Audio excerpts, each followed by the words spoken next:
Hello. Today we continue again with our friend Swami Rama and his discussion about the Mandukya Upanishad in the text he entitled Enlightenment Without God. We will continue with the discussion of each of the 12 verses of this Upanishad that is on Om, but first we're going through the probably about 25-page introduction comments.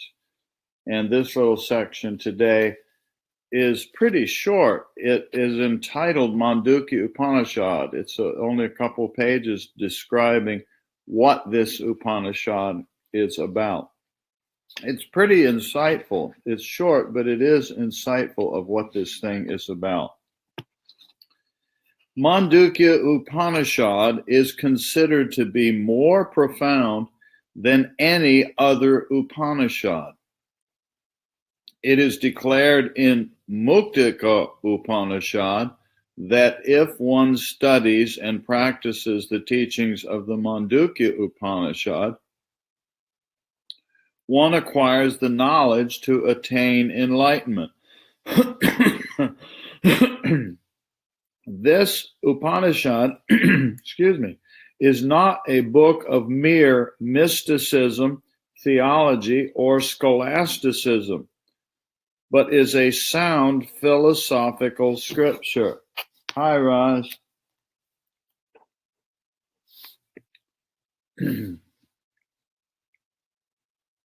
Shankara wrote a commentary on this Upanishad, but the most provocative and brilliant commentary is the Karika of Gaudapada, Shankara's teacher's teacher. The Karika is an ancient scripture which states that both external and internal experiences are invalid in comparison to the experience of the ultimate truth, the very center of consciousness. Very few, now this sentence is because of the audience that he was writing this book for. Very few Westerners know about this Upanishad and the Karika. And those who are familiar with them know them only intellectually. We could insert maybe mostly know them only intellectually. We know about them practically. That's why we keep revisiting this. But without the practices given in this Upanishad, their real meaning cannot be experienced. The Karika commentary is the subtlest matter of the second volume of this book. Now, that second volume of this book never got written, but the subject matter of this permeates everything that we keep talking about and everything Swami Rama writes or the video lectures that you may have seen. Everything is there over and over and over, but the second volume never got written. It's fascinating. Over years of time, this is one of the key questions that I get in emails from people. Somebody will read this book, and I do understand with compassion this feeling is there's something in our human minds that always wants more than what we have currently. So we read this and say, where do I get the second volume? And now this is me speaking here. We don't need it. We really, really do not need another volume. This Upanishad stands alone, and this description that we're going through here from Swami Rama is very succinct, but it is profoundly clear. He did a beautiful job of explaining this stuff to us. And we really, really do not need that second volume, but we need really to dig in, not as an intellectual subject, but we need to, in the practical sense, dig into exploration of ourself in the context of the outline of this Om mantra, not merely chanting Om, which is nice too. This volume explains only the original Mandukya verses and the way of practice related to them. This volume is written for those students who actually want to practice the method according to this Upanishad, and they will find that the schools of meditation and contemplation, though different, complement one another. And that's not a new comment. We talk about that a lot, about doing both contemplation and meditation. And as a personal matter, I've read English translation of the Karika. The Ramakrishna Mission people of India have published an English translation of it.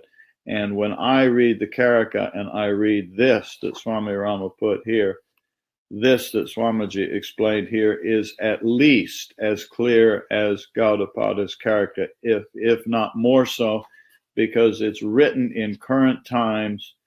It's not this is not a translation. It was English is a primary language for Swami Rama, so he is writing in English to an English audience.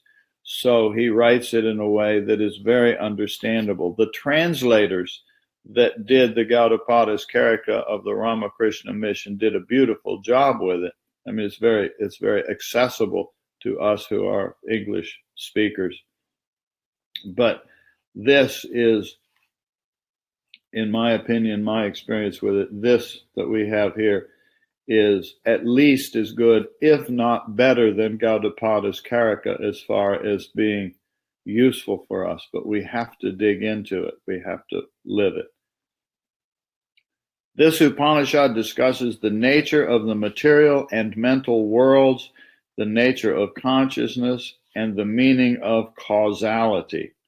It accomplishes this by offering an experiential interpretation of the three states of individual self and the state which lies beyond.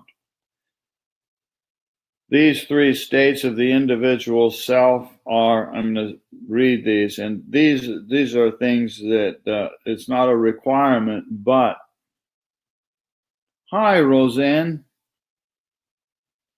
But these are words that are very useful to remember. The three states of the individual self are waking, parentheses, Vaishnavar, dreaming, Tejasa, and deep sleep, Prajna. The fourth state, Turiya, is the state of pure consciousness, which is absolute reality.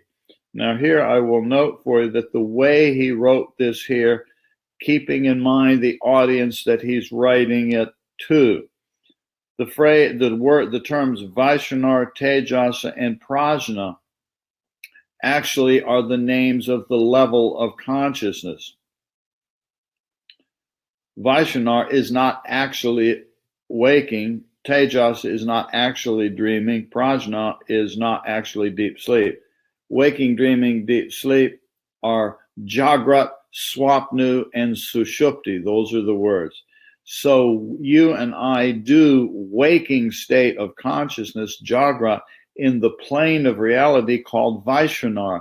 So this world, this universe that we know out here, the entire known universe, as the physicists say, of the 14, whatever it is, billion light year radius that we know of, this plane of reality out here is called Vaishnavar, our planet Earth, our home. This is an aspect of the plane of reality called Vaishnavar, and what you and I do in this plane of reality is waking state of consciousness called Jagrat. Swapnu is dreaming, and you and I do that in a plane of reality called Tejasa. So when we fall asleep, we, in effect, are receding inward from the plane called Vaishvanara, and we're dropping down into the plane of reality called Tejasa. And what you and I do there most of the time when we're doing that is called Swapnu, or dreaming. When you and I then fall into deep sleep, where the dreamings, we transcend dreaming, there's no pictures, there's no words, there's nothing going on at all. There's deep sleep. That's called Sushupti. And so when you and I are doing Sushupti, deep sleep, we have dropped down another plane of reality, and this plane is called Prajna. So we do those three activities in those three planes of reality. May sound not terribly important, but when we go looking through other books and conversation about this stuff, it's very easy to accidentally end up confused. And if we remember that we do stuff in certain planes of reality, you know, when you go into your kitchen, that's where you cook your meal. You cook your meal in the kitchen, is what you do there. Now, I suppose you could cook lunch in the bedroom. Could make some humor out of that too. But you go to bed to go to sleep. You don't go to bed to cook lunch. And so we do different activities in different rooms. You have a bathroom where you bathe and use the toilet. There's different activities in different planes. And so these planes are Vaishvanara, Tejasa, Prajna, and Turiya. And those are the A, the U, and the A, U, and the M of the Om mantra, which is what we're going through here. I'm just pausing here to comment here because of the choice of words, the way he's approaching this here. And my sense of it is that he's saying this because of being aware of the audience that he's writing this for, who's going to read this. And when you try to put what I just said into writing, it's very difficult for somebody to track it. In some of our Udemy courses, we have gone to great lengths to try to explain this difference because it's useful. It's useful to understand it. Anyway, the three states of the individual self are waking, Vaishvanara, dreaming, Tejasa, and deep sleep, Prajna. The fourth state, Turiya, is the state of pure consciousness, which is absolute reality, Brahman, Atman. This Upanishad teaches that awareness of one or more of the first three states is only partial knowledge and can yield only partial truth. And this is what most of us have learned in our lives. Nobody in our lives ever told us about the other things. Hi, Mir. You and I, all of us are aware of being awake and out here. And then I go to bed and I go to sleep and then I have a dream. Everybody who's a parent knows what it's like when they have a small child and goes to sleep and has a little nightmare and is scared, and you go hug the child and you say, it's okay, it was only a dream. Well, so here is reality and over there is the dreaming. It's something over there. But nobody teaches us anything about the existence of a latent plane of reality that's called prajna here. We just don't have any idea about that. And we don't have any idea about the notion of turiya, or such a thing as pure consciousness that is the fourth level, which is, and symbolically, is the silence after the Om. And again, I'm pausing there just to say that because he's writing an introduction, and you can only say so much in an introduction. But once we know a little bit more, we see, wow, there's a lot here.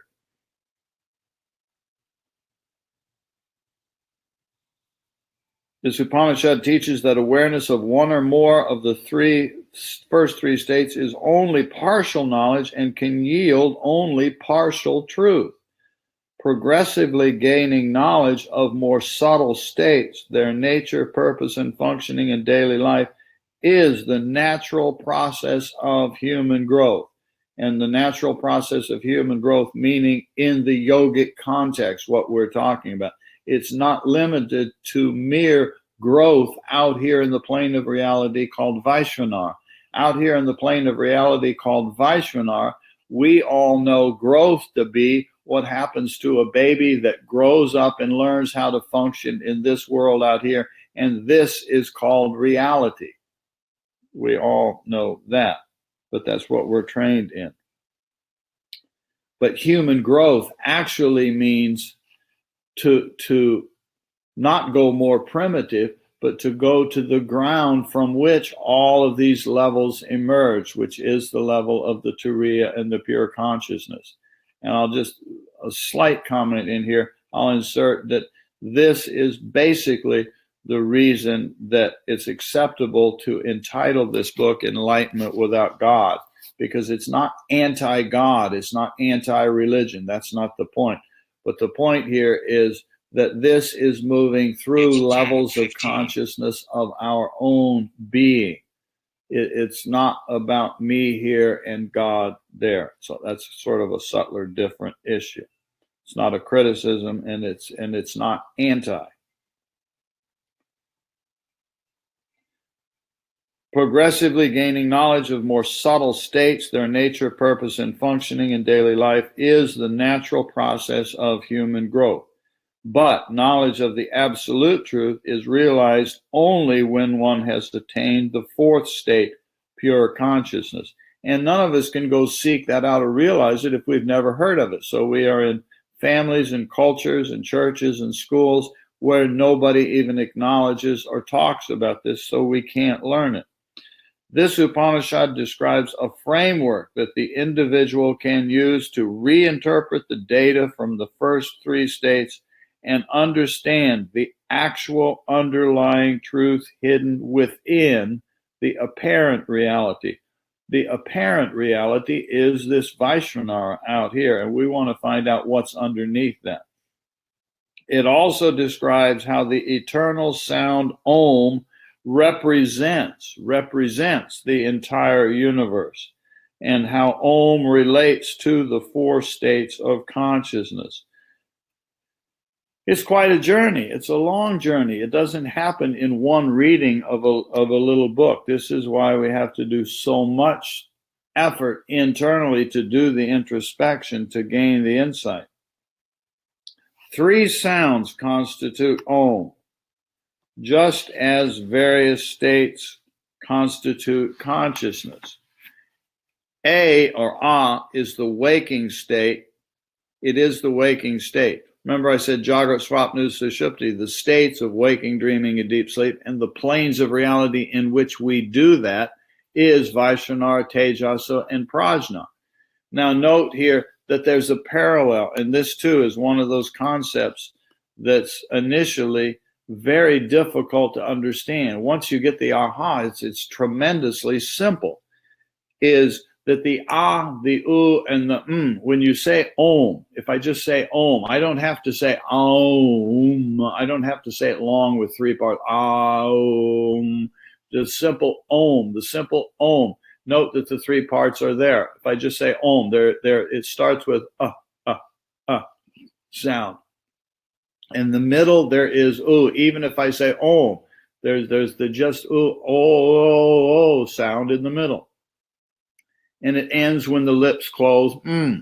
So the three parts are there. Whether, excuse me, whether you go Om and drag it out, or you just go Om. The parts are there. Anyway, the parallel I was talking about is waking, dreaming, and deep sleep are the the U, and the The Vaishnava and the Tejasa and the Prajna are the Om. So both ways are valid. The Om is waking, dreaming, deep sleep, and the four-state Turiya, and the Om is also the planes of reality called Vaishnava, this universe out here, the subtle psychic astral plane of the U, the Tejasa, and the Prajna, the causal plane out of which they come. So they're both the same. They parallel. And I'll add here that when you and I talk about having a conscious mind that I'm using right now to talk to you, and I have an active unconscious, which is a little bit like as I use as the metaphor, which is a little bit like the microchip in my cell phone or the microchip in my computer here that's doing the processing. We too have one of those. We have an active unconscious or a processing unconscious mind, and we have a latent unmind, which is the storage bank of my memories. So when I speak to you, my catalog, so to speak, my hard drive of English language words and a few little fancy Sanskrit words is stored back there on the hard drive. And so that can come forward. Well, that's those three levels.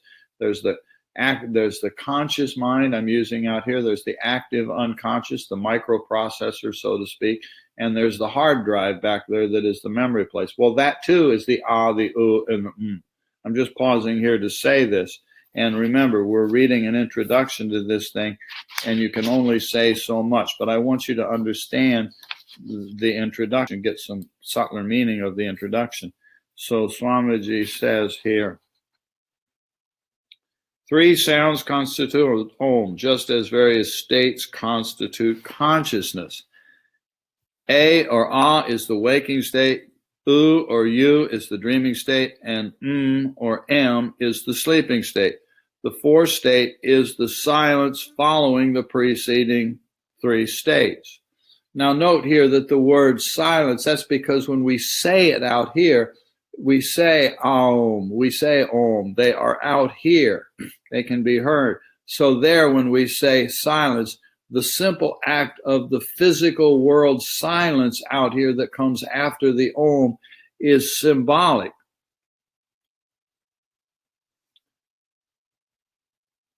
It's a symbolic thing.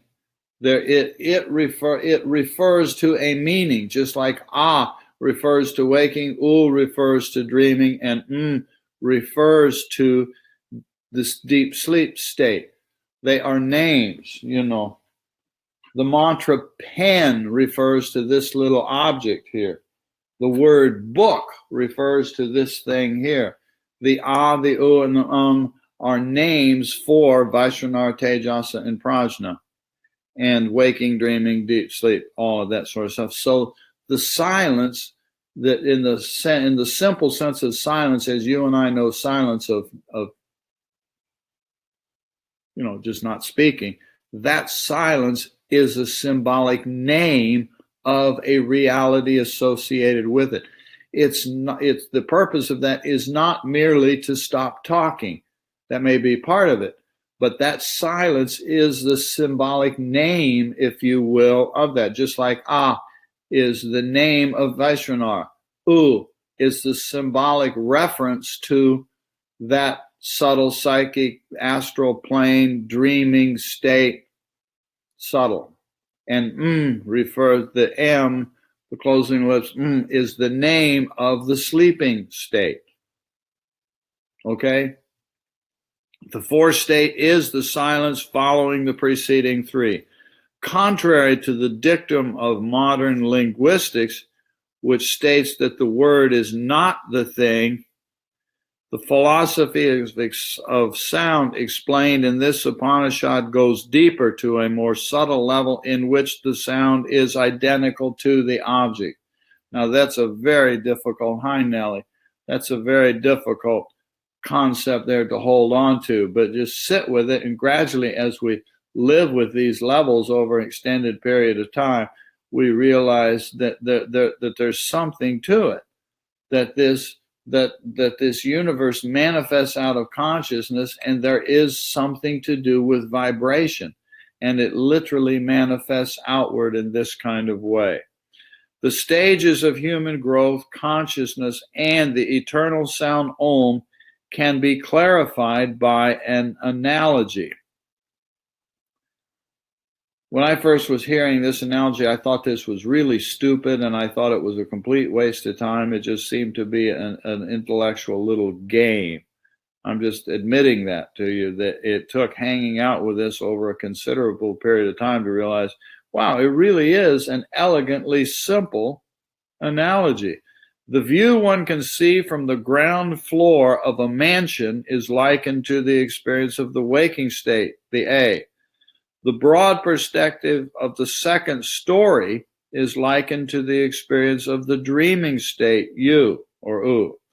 The more complete vista seen from the third story is likened to the experience of the sleeping state, the M or M.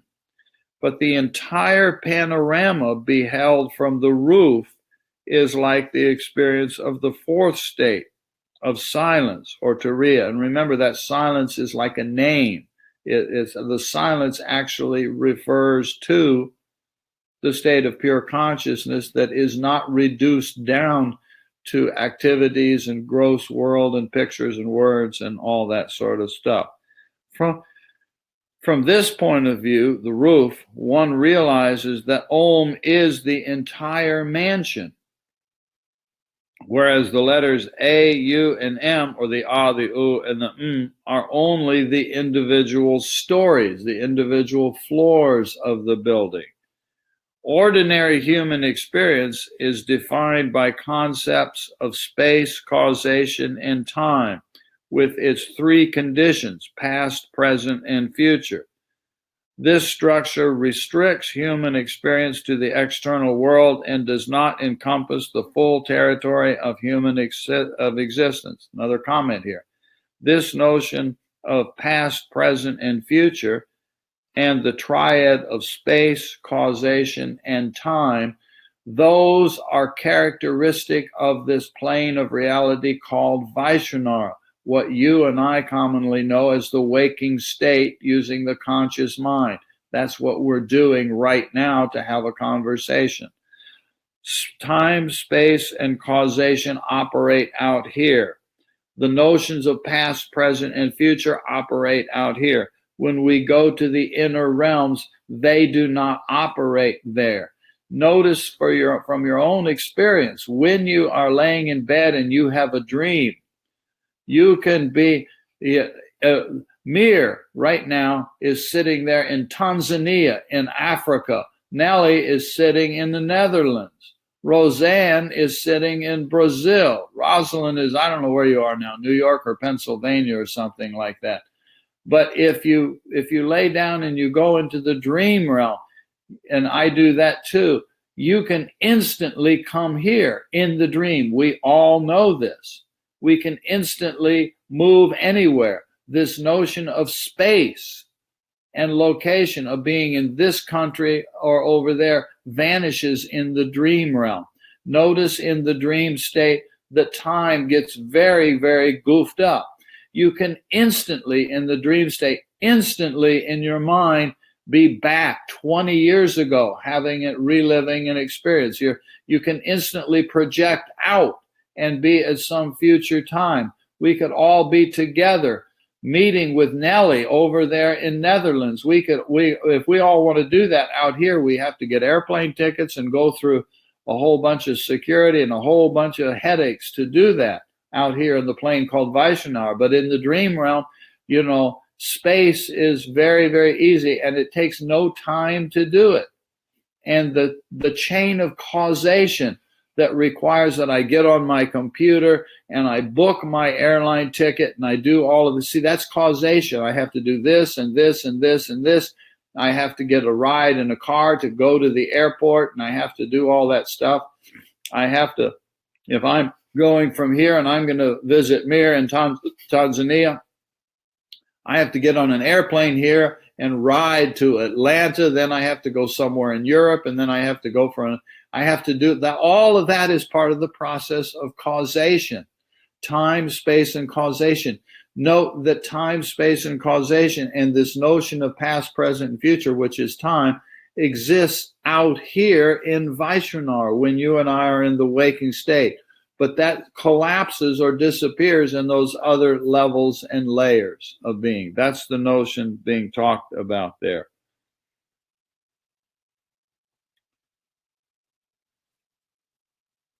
I'm going to read this again. Ordinary human existence is defined by concepts of space, causation, and time, along with its three conditions of past, present, and future.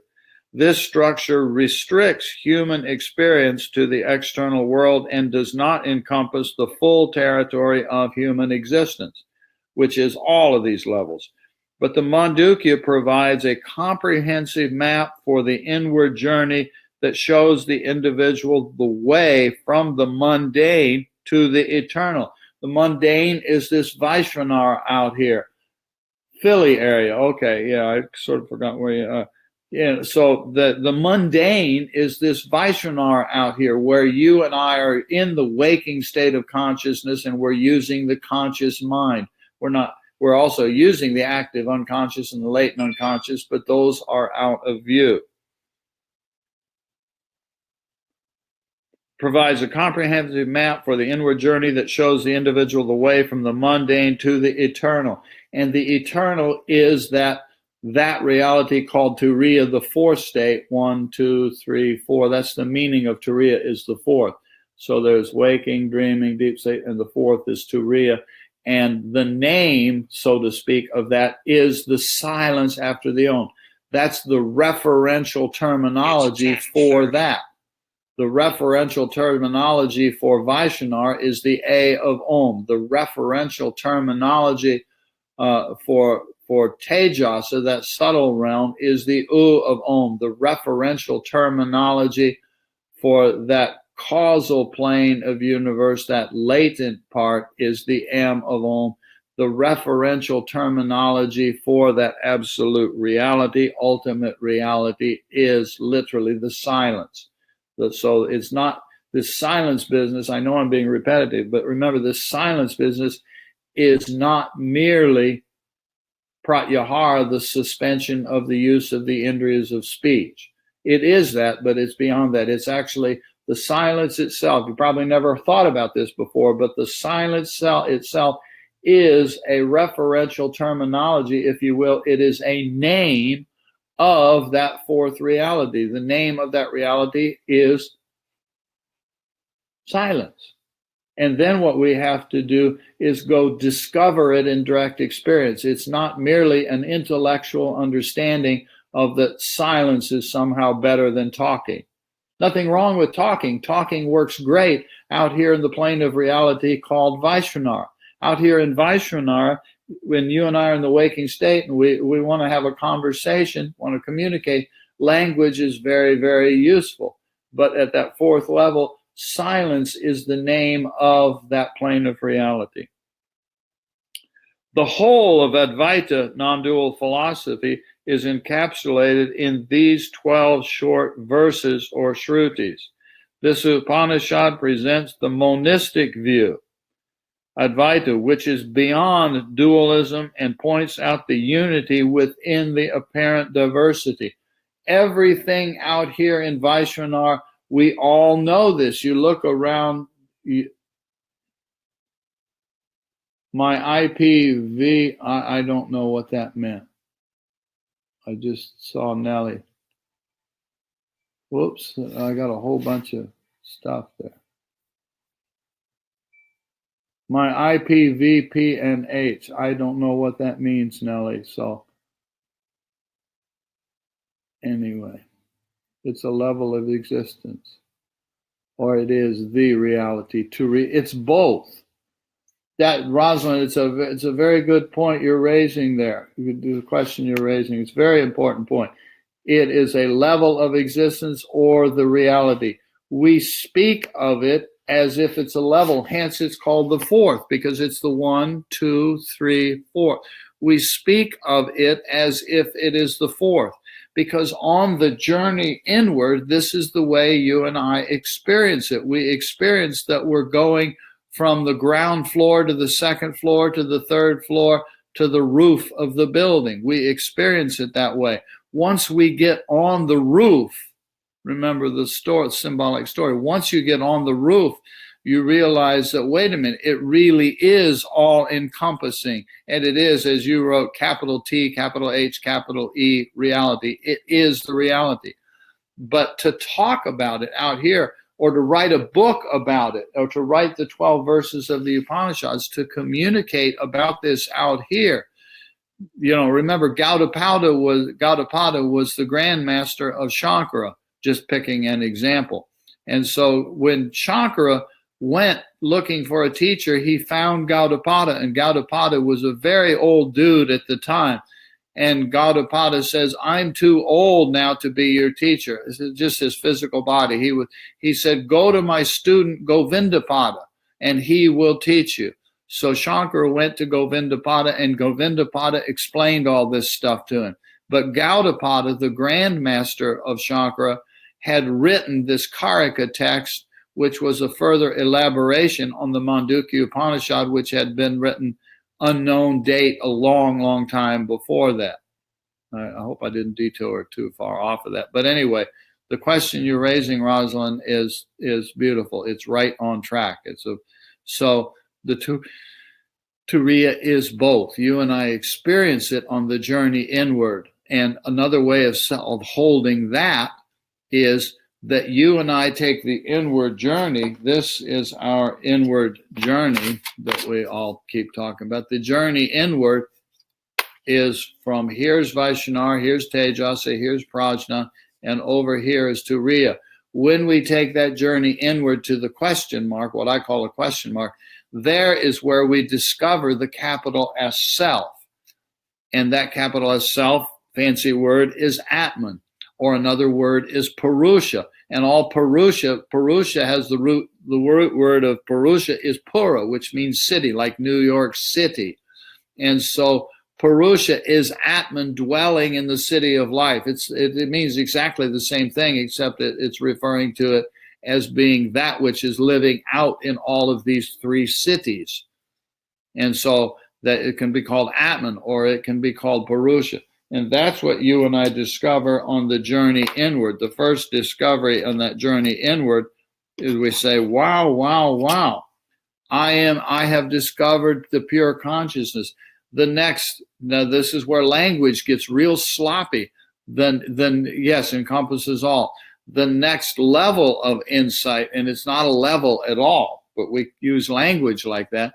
Then we realize, wow, this Atman is Brahman. This infinitely small center of conscious in me is literally one in the same with the reality, with the all. Ayamatma Brahma is one of the Mahavakyas. I think you've been going through the Jnana Yoga course, the contemplation course. It's one of the Mahavakyas. It's a level or a stage of discovery that is not only am I the capital S self, but wow, I am infinity.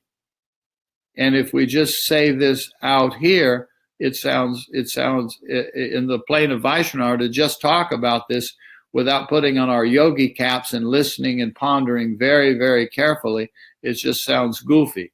So this stuff, we experience the insights in stages or levels. Encompasses all, you say there. And so there we go. We're stuck with that. The whole of Advaita, and remember the word Advaita is non-dual. Dvaita is dual. We put a in front of a word in Sanskrit, it means not. So Dvaita is dualism. That's all of this out here in Vaishnavar, where I'm here and all of you are there. And from your standpoint, you are sitting where you are, and I am out here. I'm showing up on your computer screen or your phone or whatever, and I'm sitting here in the ashram in Florida in the U.S. And so you say, I'm here, and Swami J is there. And I say, I'm here, and there's Rosalind, and over there is Nellie, and way over there somewhere is Mir. I lost Mir. Where is Mir here? Mir is here somewhere. Anyway, so we're all over in space like that. Advaita. The whole of Advaita philosophy is encapsulated in these 12 short verses. This Upanishad presents the monistic view. Monistic is one. All is one. If you hear this term monism and the word Advaita or non-dualism, it's useful to understand, yes, the Mahavakyas, the great contemplations. Rosalind wrote there. It's useful to understand how those two terms interplay. It basically has to do with somebody a very long time ago. I don't know if it was Shankara or Govindapada or Gaudapada or way before that. But I think it's true that we don't know who actually made this observation. When you observe that that reality, this Turiya, this truth, this capital R reality, this capital T truth, this capital S self, or if you want to call it God or however you call it, that it truly is one reality.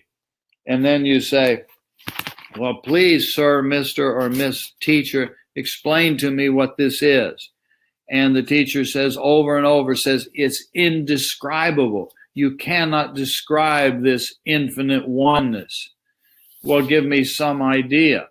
And it says, no, it's indescribable. And then the great sage says something to us along the lines of this. Here, get ready. Here it comes.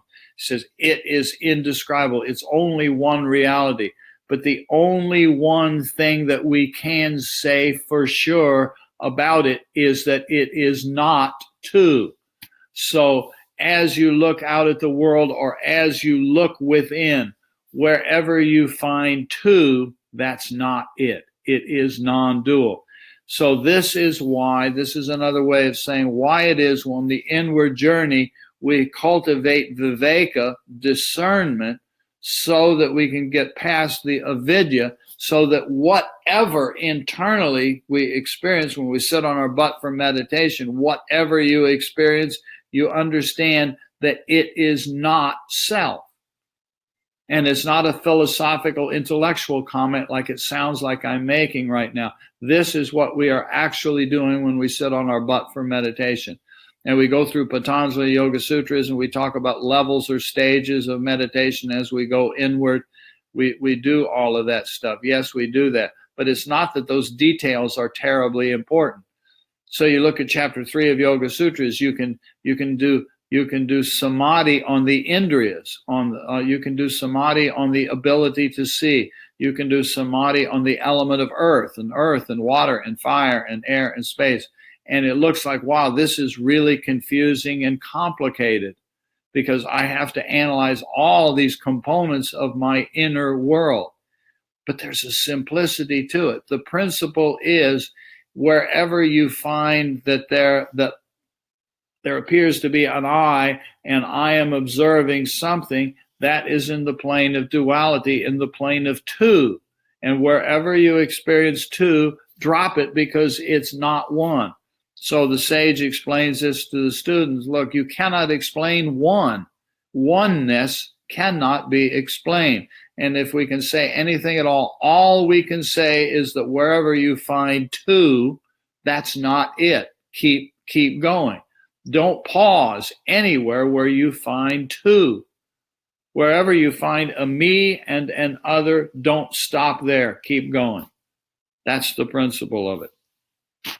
This Upanishad presents the monistic view, Advaita, which is monistic. This is the difficulty with language. It's both monistic and the story I just told you, and it's not two. It's Advaita. It's not two, which is beyond dualism and points out the unity within the apparent reality. When it says points out, it's like a signpost on the street. You know, I'm driving down the road up somewhere near Pennsylvania, and I see a big green sign along the highway and an arrow that says Philadelphia, turn right. And that means, okay, I'm going down, I'm going to turn into Philadelphia, and I'm going to turn off this road. It's a sign that's pointing me towards Rosalind. I know that she's out there somewhere. My GPS, my GPS thing is going to lead me right to her. And the Om is like the GPS. I'm playing with that. Advaita, which is beyond dualism and points out the unity within the apparent diversity. We simply have to start where we are. And where we are, there definitely is the appearance of diversity.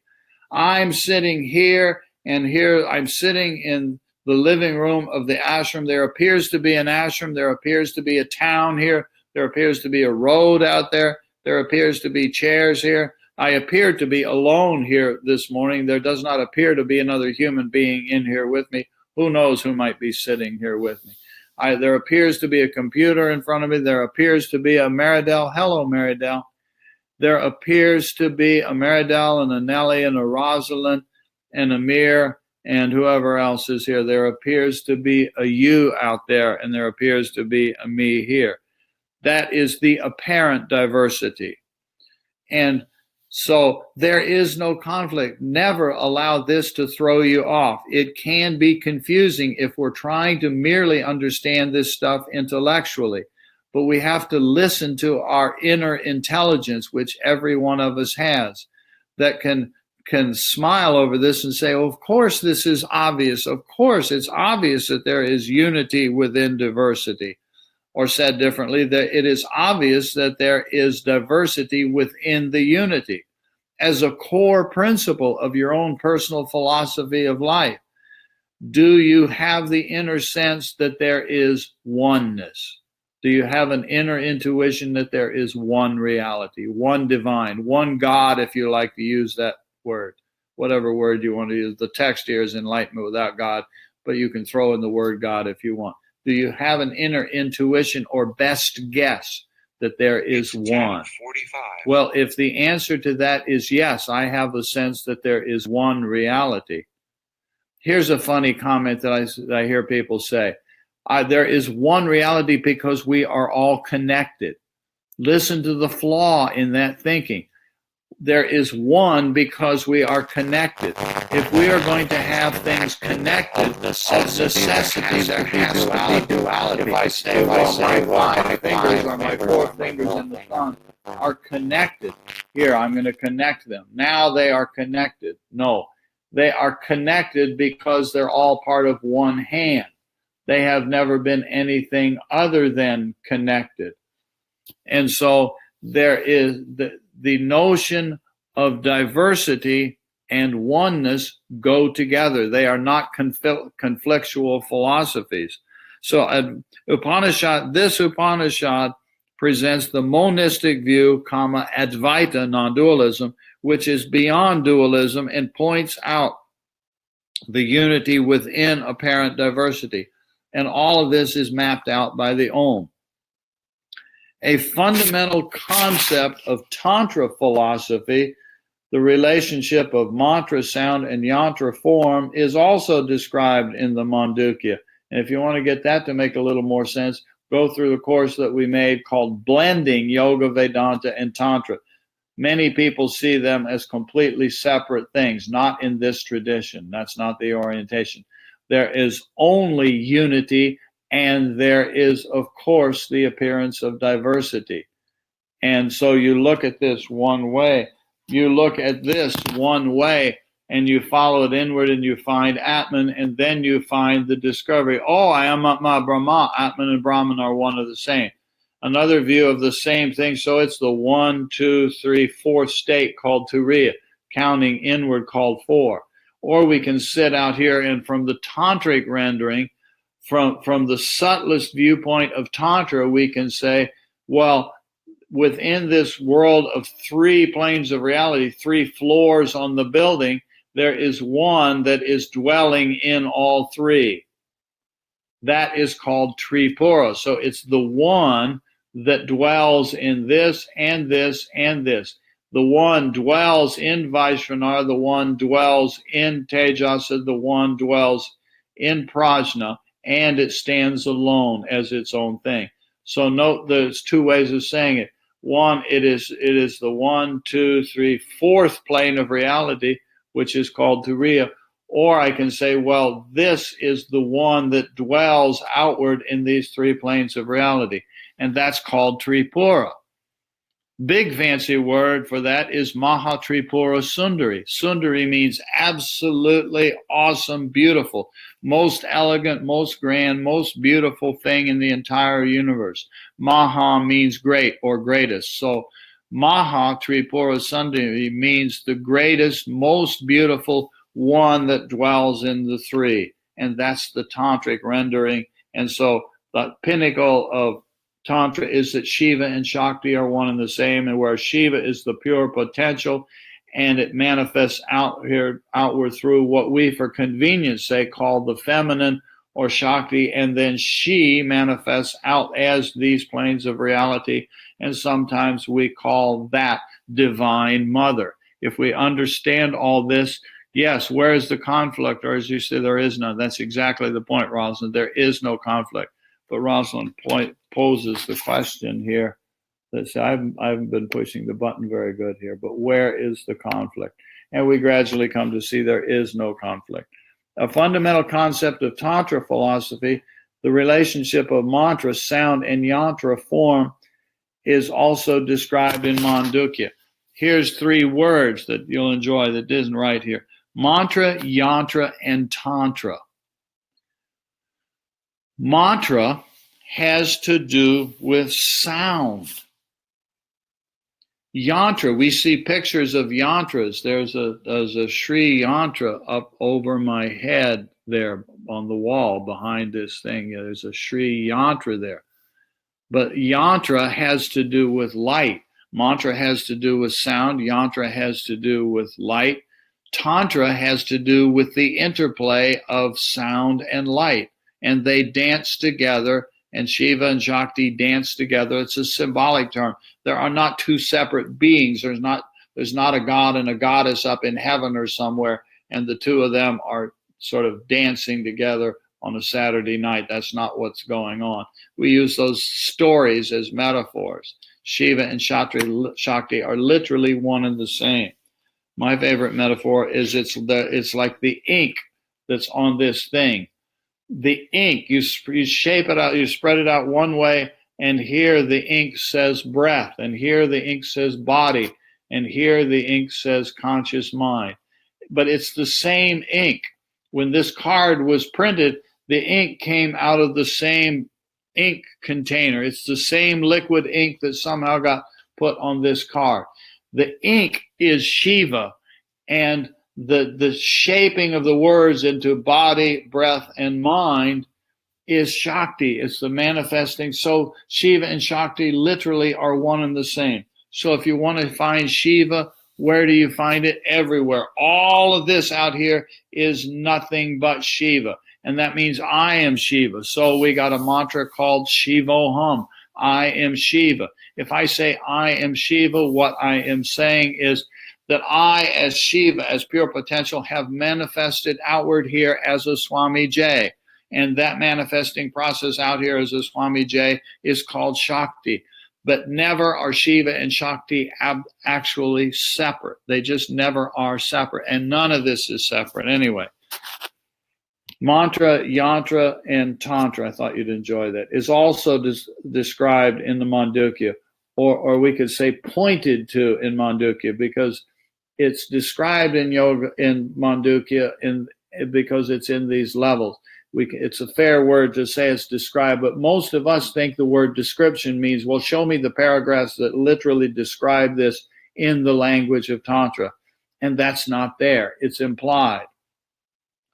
The profundity of this philosophy is reflected by the fact that it expresses the basis for many other paths and schools of philosophy, including Raja Yoga, Laya Yoga, Kundalini Yoga, and many of the systems of Indian philosophy and Eastern psychology. And I'll tell you another little fun story that popped into my mind. Some 20 years ago, I decided I was going to read the Western Bible. I had never read it because I never was involved in that. And I was reading in the book of Genesis, which is the first book of that, the first chapter or book, I guess you say, they call it books, of that text. And there's a story in there of Adam and Eve. We've all probably heard of the story of Adam and Eve. And in the particular version of this Bible there was a little number with a footnote to the bottom of the page. And the first time that the word Adam showed up in this text, there was a footnote on the bottom of the page that said something like ground, that it meant that it came from a word that meant ground. And the first time that the word Eve showed up in the text, there was a footnote down to the bottom of the page, and it said something like living. Now, I connected those two together. It wasn't explaining this point, but I said, wait a minute. Adam and Eve, living ground. Wait a minute. That's Tantra. I thought, wow, that's Tantra. This is yoga. This is Mandukya Upanishad. Here it is. And so there's a subtlety to these principles. And so when Swami Rama says he expresses the basis for many other paths and schools, there it is. There's another example. Now, I'll never be able to convince a Jewish rabbi of that, or a Christian preacher or a Catholic priest, a Protestant minister or a Catholic priest. But there's a few people around like that who do start to ponder these subtleties and will come to see, wait a minute, there really is one absolute non-dual reality. And from that perspective, we can see this everywhere. We find the same principles as the basis, the word Swami Rama uses here, for other paths and schools. Expresses the basis. And what you and I are trying to do is find the basis. That's what we're trying to do. And the basis is this Turiya or Tripura. This is a practical philosophy that needs to be applied experientially to be known. This conversation that I'm having with you today and that we're doing on this particular series of talks and journeying through this text by Swami Rama on Enlightenment Without God and Mandukya Upanishad, we're taking a journey together to talk about this stuff. And we talk about this same stuff, as you know, over and over and over again. And if you haven't been through all of the Udemy courses we've done, please go through them all. Go through every one of them. Just sit back and watch it like a movie theater, just take it in. And you'll see that what we're talking about is essentially this same journey over and over and over again. This is a practical philosophy that needs to be applied experientially to be known. I can't say it any clearer than that. In my heart, I just want everybody that I know to please apply this stuff experientially. Don't take my word for it that silence after the Om is a referential term denoting the infinite reality. Go check it out, please. But here, last sentence here of this section, but intellectual understanding of the concepts expressed in these terse Shrutis verses is the first step to realizing universal consciousness. It is the first step. We ponder this stuff. We read this book. Now, we did everything we did today, in a sense, just so I could lead you to this last sentence of this section. And that last sentence is intellectual understanding of the concepts expressed here is the first step to realizing universal consciousness. And I know that nobody in this conversation is new to this stuff. I know that none of you that are here with me right now, probably those who will look at this later, are not new to this. And so I'm not in any way trying to speak down to anybody by saying, oh, you're all new at this, and now you need to take the first step.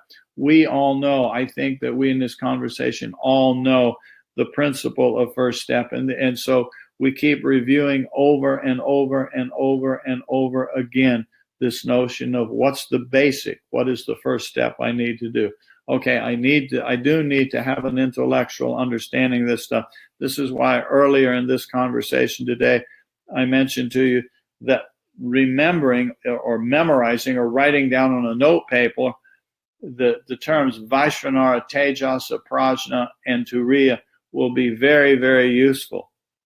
I've had many people tell me, I don't want to learn all these terms. I speak only English. I don't want to learn all these terminologies. I only want to know English.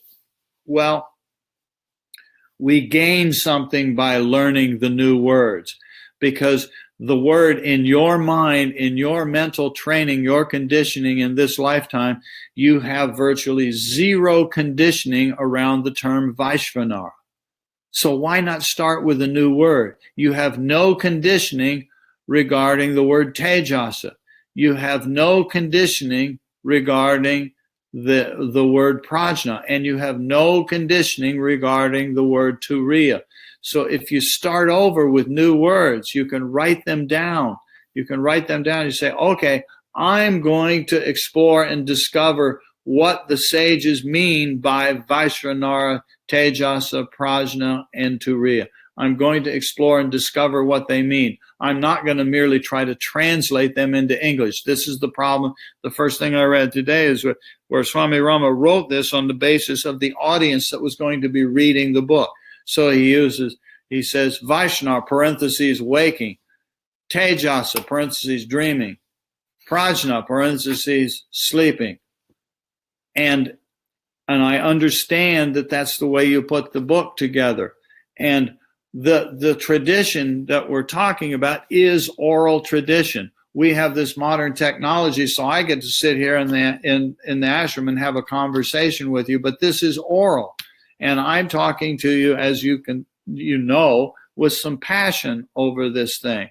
And so here I'm trying to urge you, learn the new words, Vaishnavar, Tejasa, Prajna, and Turiya, and gradually allow yourself to come to understand the meaning of them. I'll tell you a humorous way in which this has happened with Maitri.